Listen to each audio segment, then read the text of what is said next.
بسم اللہ الرحمن الرحیم۔ السلام علیکم پیارے دوستو، آج کی ویڈیو میں ہم تفصیل سے بات کرنے والے ہیں شہادتی حضرت امام حسین رضی اللہ عنہ کے بارے میں۔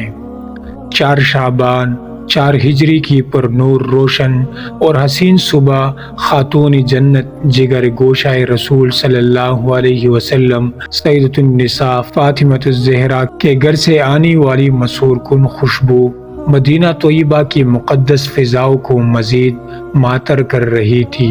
آج اللہ نے انہیں ایک اور عظیم فرزند ارجمند سے نوازا ہے۔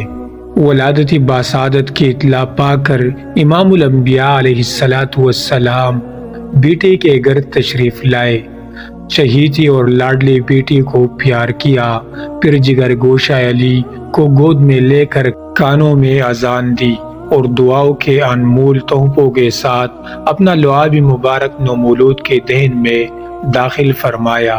7ویں دن حضرت علی مرتضیٰ رضی اللہ عنہ نے عقیقہ فرما کر حرب نام تجویز کیا، لیکن پھر سرکار دو عالم صلی اللہ علیہ وسلم کی ہدایت پر حسین نام رکھا گیا۔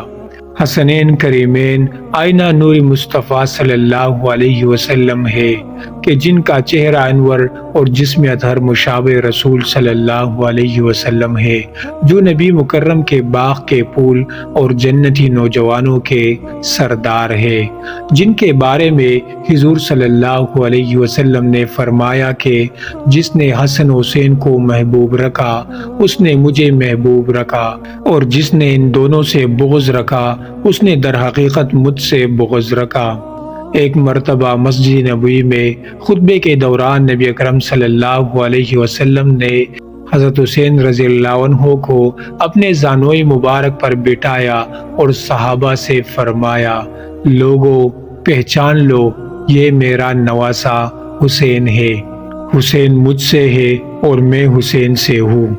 آپ رضی اللہ عنہ 7 برس تک سرور کونین صلی اللہ علیہ وسلم کے زیر سایہ پرورش پاتے رہے، اور حضرت علی مرتضیٰ رضی اللہ عنہ کی شفقت پدری خاتون جنت سیدہ فاطمہ الزہرا کی آغوش محبت میں صبر و استقامت، حق و صداقت، جرأت و شجاعت، تسلیم و رضا، ایثار و قربانی اور نانا کے دین پر مر مٹنے کا درس لیتے رہے۔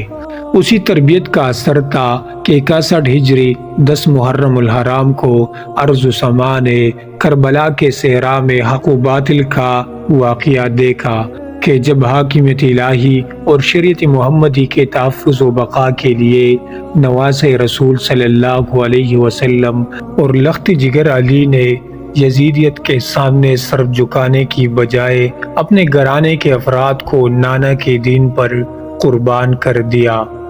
ایک ایک کر کے عزیز و احباب اور جگر گوشوں کے لاش خاک و خون میں تڑپتے رہے، معصوم بچوں کے سینے زہر آلود تیروں سے چلنی ہوتے رہے، پیاسی اور بھوکی بچیوں کی صداؤں سے کربلا کی فضائیں لرزتی رہی، یہاں تک کہ آپ رضی اللہ عنہ نے خود بھی سینکڑوں دشمنوں کے سر قلم کرتے ہوئے جام شہادت نوش فرما کر مظلوم انسانیت کو وقت کے یزید کے سامنے کبھی نہ جھکنے کا لازوال سبق دیا۔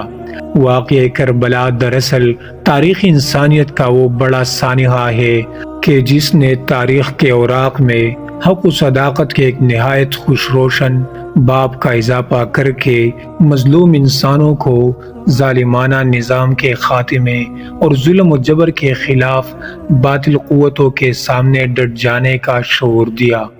نواسۂ رسول صلی اللہ علیہ وسلم شہید کربلا نے طاقت کے نشے میں چور، تکبر و نخوت کے پی کر یزید کو بے بانگ دل للکار کر شجاعت و بہادری کی وہ عظیم الشان مثال قائم کی کہ جس نے جہاں ایک طرف دنیا کو حیرت زدہ کر دیا تو دوسری طرف کربلا کے صحرا میں بہنے والے خانوادہ حسین کے خون نے اسلام کو نئی زندگی عطا کی۔ رجب 60 ہجری میں حضرت امیر معاویہ رضی اللہ عنہ کے انتقال کے بعد ان کا بیٹا یزید مسند خلافت پر براجمان ہوا تو فسق و فجور، ظلم و جبر، ناانصافی و حد شکنی کے دور کا آغاز ہو گیا۔ یزید نے خود اور اپنے کارندوں کے ذریعے عالم اسلام سے بزور جبر اپنے حق میں بیعت لینا شروع کر دی۔ اس وقت مدینہ منورہ میں یزید کا چچا زاد بھائی ولید بن عقبہ گورنر تھا۔ یزید نے اسے ایک مختصر سا حکم نامہ ارسال کیا جس میں تحریر تھا کہ حسین ابن علی، عبداللہ ابن عمر اور عبداللہ ابن زبیر کو بیعت اور اطاعت پر مجبور کیا جائے، اور اگر وہ نہ مانے تو ان کے ساتھ پوری سختی کی جائے، یہاں تک کہ تینوں بیعت کر لے۔ حضرت امام حسین رضی اللہ عنہ کو یہ اطلاع ملی تو آپ رضی اللہ عنہ مدینہ منورہ سے مکہ مکرمہ تشریف لے گئے۔ ادھر اہل کوفہ تواتر کے ساتھ خطوط اور وفود کے ذریعے یہ اصرار کرتے رہے کہ آپ رضی اللہ عنہ کوفہ آ جائے تاکہ اہل کوفہ آپ کے ہاتھ پر بیعت کر سکے۔ کوفہ والوں کے بے انتہا اصرار اور لاتعداد خطوط کے جواب میں آپ رضی اللہ عنہ نے پہلے اپنے چچا زاد بھائی حضرت مسلم بن عقیل کو کوفہ بھیجا تاکہ وہاں کے حالات کا صحیح اندازہ کر کے اطلاع دے۔ حضرت مسلم بن عقیل رضی اللہ عنہ نے کوفہ پہنچ کر اوسجا نامی ایک شخص کے گھر قیام کیا اور لوگوں سے حضرت امام حسین رضی اللہ عنہ کے لیے بیعت لینی شروع کر دی۔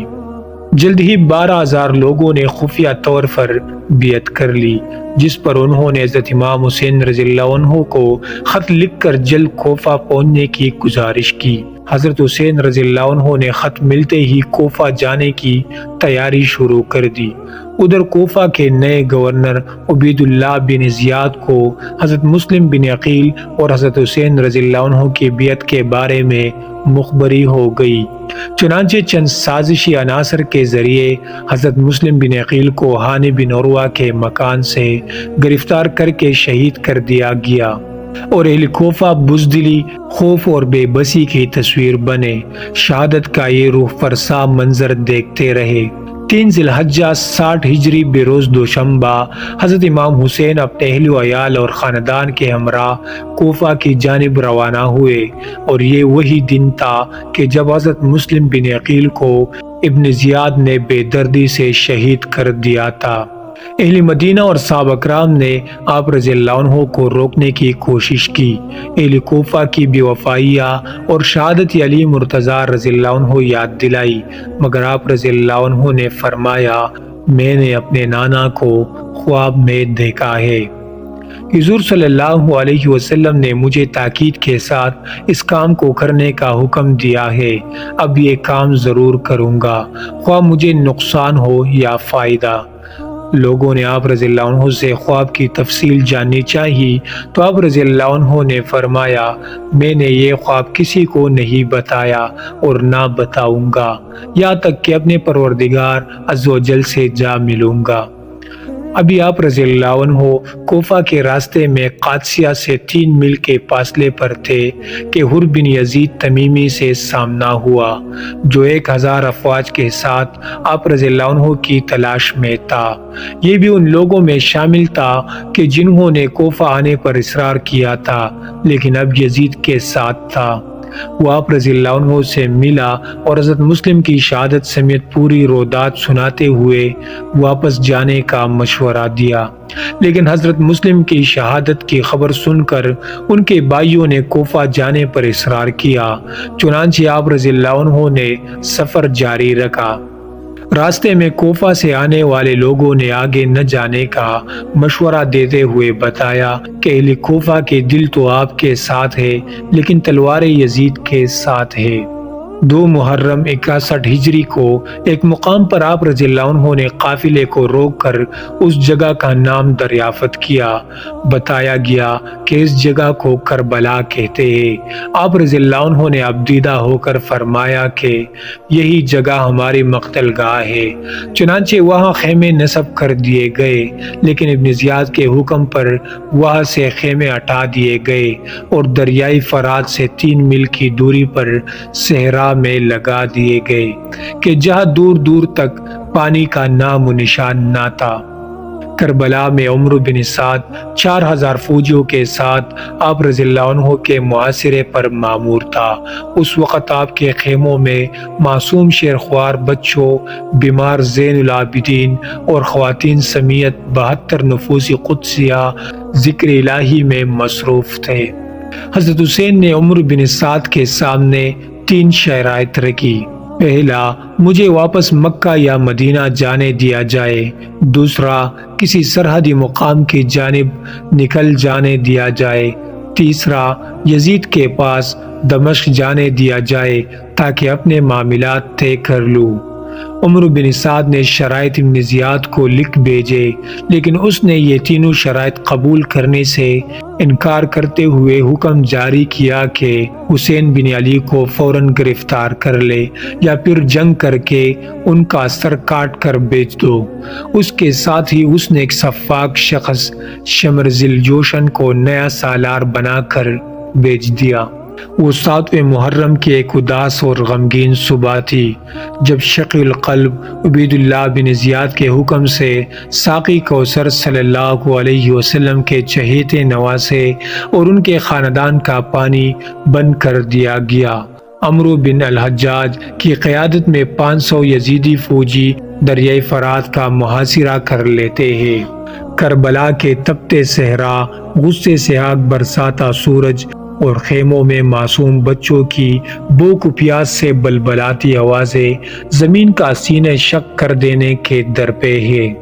ایسے میں عباس علمبردار سے بچوں کی تشنیاں لبی دیکھی نہیں جاتی۔ فرتی جذبات میں مشکیزہ اٹھا کر پانی لینے نکل پڑتے ہیں۔ دریائے فرات پر متعین فوجی جب ایک شہ سوار کو دھوپ کی تیز روشنی میں چمکتی برہنہ تلوار لیے سرپٹ اپنی طرف آتا دیکھتے ہیں تو خوف کے مارے باگ اٹھتے ہیں۔ دریائے فرات کا بہتا ٹھنڈا پانی سامنے ہے۔ حضرت عباس رضی اللہ عنہ خود بھی پیاسے ہیں، لیکن صرف مشکیزہ بھرتے ہیں کہ پہلے معصوم پیاسے پانی پی لے۔ ابھی مشکیزہ لے کر خیمے پر پہنچتے ہیں کہ تیروں کی بوچھاڑ سینے اور مشکیزے دونوں کو گھائل کر دیتی ہے۔ پانی معصوموں کے حلق کو ترکیے بغیر ہی بہہ جاتا ہے اور سیدنا عباس علمبردار شہادت کا مرتبہ پا کر جنت کو سدھارتے ہیں۔ حضرت امام حسین کو یقین تھا کہ اب شہادت کا وقت بہت قریب ہے، چنانچہ آپ نے اپنے رفقا سے فرمایا، اے میرے جانثار رفقا، یزید کی فوج صرف میرے خون کی پیاسی ہے، تم لوگ جہاں سے جس طرف مناسب سمجھو نکل جاؤ، مگر آفرین ہے حسین کے ان پیاروں پر۔ اس وقت ہر شخص نے آپ کے ساتھ جام شہادت نوش کرنے کا عزم کر دیا۔ شب عاشور سیدنا حضرت حسین رضی اللہ عنہ خیمے کے دروازے سے ٹیک لگائے بیٹھے ہیں۔ ہلکی سی اونگ آ جاتی ہے، بیدار ہوتے ہیں تو حسین چہرے چودوی کے چاند کی طرح منور ہے۔ ہلکی سی مسکراہٹ نے فضا میں پھول بکھیر دیے ہیں۔ رفقا سے فرماتے ہیں کہ نانا صلی اللہ علیہ وسلم خواب میں آئے تھے، فرمایا کہ حسین اب ہم سے ملنے کی تیاری کر لو۔ برائے حق کے متوالوں کی پوری رات عبادت میں گزری۔ صبح آپ نے یزیدی فوج کے سامنے ایک پرجوش اور ولولہ انگیز تقریر کی کہ اے لوگو، تم جانتے ہو کہ میں رسول اللہ صلی اللہ علیہ وسلم کا نواسا، حیدر کرار کا نوری نظر اور خاتون جنت کا لخت جگر ہوں۔ تم واقف ہو کہ رسول اللہ صلی اللہ علیہ وسلم نے ہم دونوں بھائیوں کو جنت کے نوجوانوں کا سردار بتایا ہے۔ تم سب نے مجھے خط لکھ کر بلایا۔ اب تم اپنے وعدوں سے پھر چکے ہو۔ میں ابھی بھی چاہتا ہوں کہ تم مجھ سے جنگ نہ کرو اور مجھے اپنے رفقا سمیت مکہ یا مدینہ واپس جانے دو۔ اس تقریر سے متاثر ہو کر حر بن یزید تمیمی نے اپنا گھوڑا آگے بڑھایا اور حضرت امام حسین کے ساتھ کھڑا ہو گیا۔ شمر ذیلجوشن نے جب یہ منظر دیکھا تو اسے فکر ہوئی کہ فوج میں بغاوت نہ ہو جائے۔ اس نے عمرو بن سعد سے کہا کہ اب دیر نہ کرو۔ عمرو نے حضرت امام حسین رضی اللہ عنہ کی جانب پہلا تیر پھینک کر ثانیہ کرب و بلا کا آغاز کیا۔ لشکر حسینی سے سب سے پہلے آپ رضی اللہ عنہ کے ساتھیوں بریر ہمدانی، عابد شاکری، نافع بن ہلال، حبیب بن مظاہر اور دیگر نے میدان جنگ میں دادی شجاعت دیتے ہوئے جام شہادت نوش کی۔ اب اقربا کی باری ہے۔ ان محمد، جعفر و قاسم، علی و عبداللہ، غرض ایک ایک کر کے سب آتے رہے اور جنت کو سدھارتے رہے۔ آخر میں لخت جگر علی اکبر ہاتھ میں تلوار پکڑے آگے بڑھے۔ والد محترم کو مسکراتی نگاہوں سے الوداعی سلام کیا اور دلیری سے مقابلہ کرتے ہوئے شہید ہو گئے۔ خیموں سے رونے کی آوازیں بلند ہوئی تو امام حسین نے جا کر فرمایا، تمہارے رونے کی آوازوں سے یزید کی فوجیں خوش ہوتی ہے۔ سامنے ہی 6 ماہ کے علی اصغر لیٹے تھے، گود میں اٹھایا اور باہر آ کر کہا، دیکھو یہ معصوم 3 دن سے پیاسا ہے۔ ابھی الفاظ بھی پورے نہ ہوئے تھے کہ ایک تیر آیا اور شیرخوار شہزادے نے باپ کے ہاتھوں میں دم توڑ دیا۔ اب حضرت حسین تنہا رہ گئے تھے۔ لشکر یزیدی نے چاروں جانب سے گھیر لیا تھا۔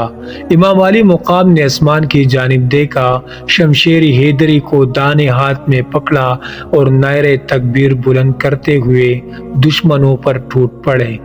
شمشیری حسینی خوفزدہ فوجیوں کے سر قلم کرتی میدان جنگ میں چاروں جانب چل رہی تھی کہ اچانک کہیں دور سے اذان کی آواز آئی۔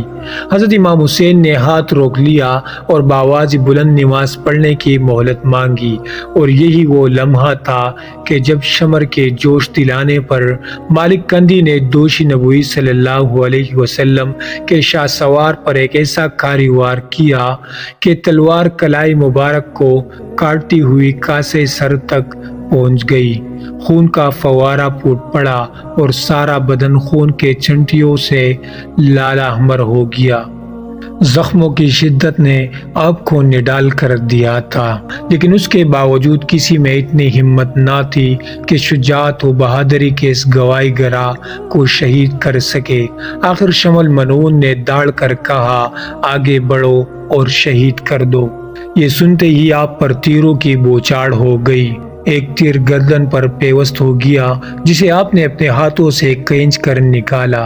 زرع بن شریک تمیمی نے زخموں سے چور فاطمہ کے لال پر وار کیا، بایاں بازو کٹ کر دور جا گرا۔ اسی حالت میں سنان بن انس نے نیزہ مارا، امام علی مقام زمین پر گر گئے۔ خولہ بن یزید سر قلم کرنے آگے بڑھا لیکن ہاتھ کام گئے، پیچھے ہٹ گیا۔ سنگ دل اور شقل قلب سنان ابن انس نے سر مبارک کو جسم اطہر سے جدا کر دیا۔ ابن زیاد کے حکم پر ان وحشی فوجیوں نے جسم اطہر کو گھوڑے کے ٹاپوں سے پامال کیا۔ علامہ ابن جوزی نے تذکرہ الخواص میں لکھا ہے کہ آپ کے جسم اطہر پر 33 زخم نیزوں کے، 43 تلواروں کے تھے اور آپ کے پیرن شریف پر 121 سوراخ تیروں کے تھے۔ یہ تمام زخم جسم مبارک کے اگلے حصے میں تھے، پشت مبارک کی جانب کوئی زخم نہ تھا۔ پیارے دوستو، مزید ایسی واقعات اور قصص الانبیاء کے لیے چینل کو ضرور سبسکرائب کریں۔